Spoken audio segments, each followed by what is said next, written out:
எந்த விஷயம் வேணாங்க. எனக்கு எந்த தகுதியுமே வேணாம். அதுதாங்க இந்த சம்பிரதாயத்துடைய இது. இந்த சம்பிரதாயத்தில் நாங்கள் பூணல் போட்டுறோம், ஐயங்கார் இருக்கோம்.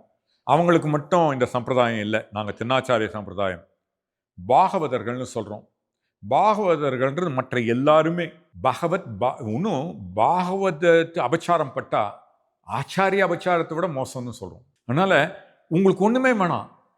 இறைவா ராமானுஜர், ஏன்னா அவர் எங்களுடைய சம்பிரதாயத்தில் ஆச்சாரியன் மூலமாக தான் இறைவனை அடையும். நேராக இறைவனை போகிறதில்ல. ஏன்னா சுலபமாயிடுது. ஏன்னா இறைவன் கிட்ட போகிறதுக்கு பல கட்டுப்பாடுகள் இருக்குது. இப்படி இருக்கணும், இப்படி இருக்கணும், இப்படி இருக்கணும்னு.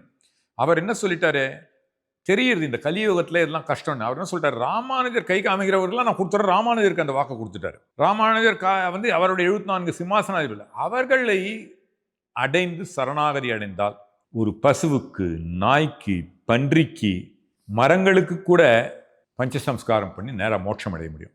அதாவது மனிதனாக பிறந்தாதான் மோட்சம் அடையணும்னு கிடையாது. இறைவனை சரணாகதி அடைந்தவர்கள், ஆச்சாரியர்கள் உணர்ந்து மற்றவர்களுக்கு சரணாகதி கொடுக்க இறைவனுக்கு அந்த பஞ்சசம்ஸ்காரம்னு சொல்கிறோம். அதாவது சங்கு சக்கரத்தை கொடுத்து அவர்களுக்கு அந்த பிரணவ மந்திரத்தை அவங்க சொல்லுவாங்க. ஸோ அவர்களுக்கு எல்லாமே மோட்சத்தை உண்டு. ஸோ எந்த தகுதியும் வேணாம். பெருமாளே என்னால் முடியல, உன்னால் மட்டும்தான் முடியும், உன்னை சேவிச்சுக்கிறேன், என்னை நீ பார்த்துக்கோன்ட்டு அவரை பார்த்துருவார்.